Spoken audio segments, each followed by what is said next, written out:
A profunda instabilidade no nosso país, tanto política quanto econômica, a questão de segurança pública, tudo isso faz com que uma pergunta seja mais constante nas minhas DMs, aqui nos comentários, em todo lugar que os meus inscritos podem falar comigo. Essa é a pergunta que geralmente me fazem com mais frequência. Izzy, como é que eu faço para ir morar no exterior, trabalhar, estudar? Como é que eu faço para sair daqui? E sem falta, todas as pessoas vão te dar exatamente a mesma resposta.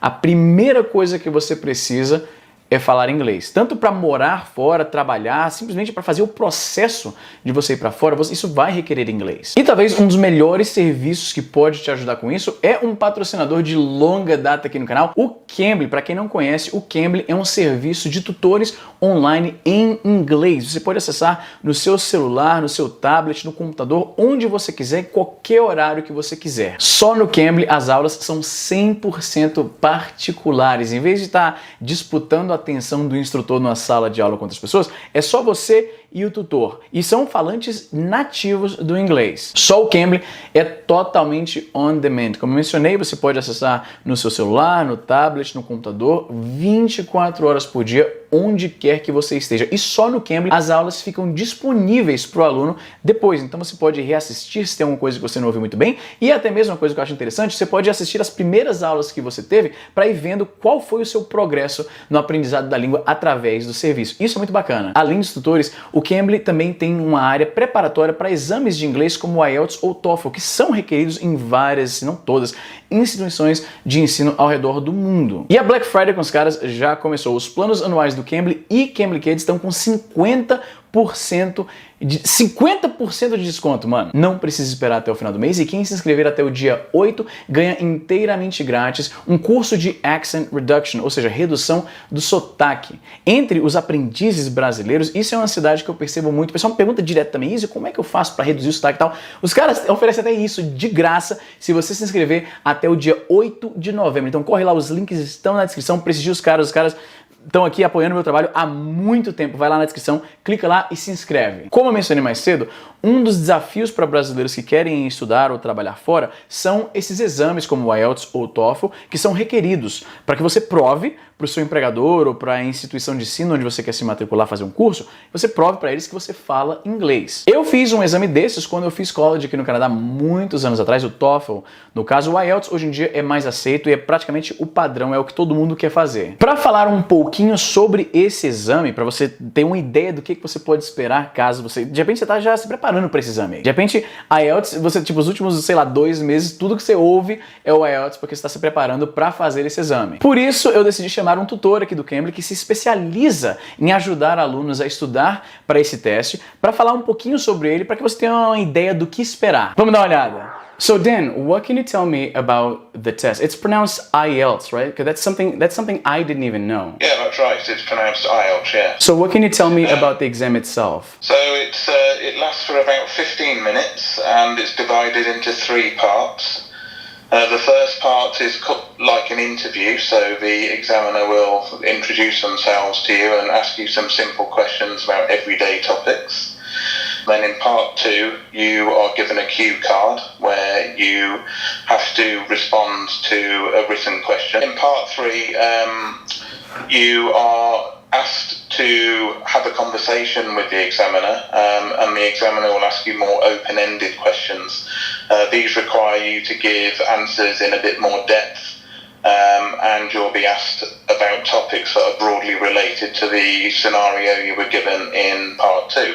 You need to remember that this is a speaking exam, and the examiner will be looking out for the type of vocabulary that you use and the type of sentence structure that you use, and obviously how you pronounce the words that you're saying.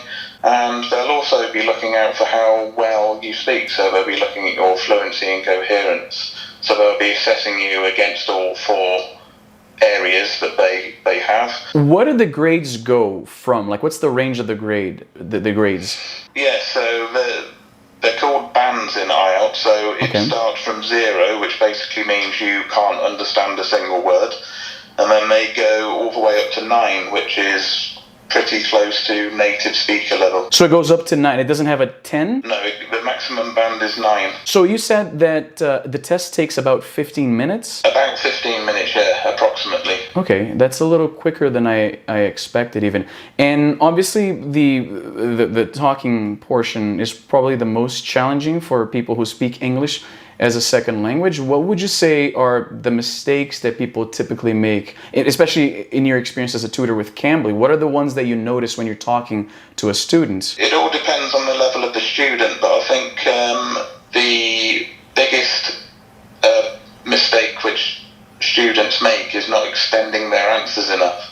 So in IELTS, you need to be able to extend your answers. You can't just answer with one word, for example, because you need to remember that this is your opportunity to show off to the examiner the language that you know. So even in part 1, if the question is as simple as what's your favourite food, or what do you do in the evening, you can't just say, my favourite food is chips, or my favourite food is chocolate. You need to be able to extend that. You need to say why. I see. So you need to be able to extend.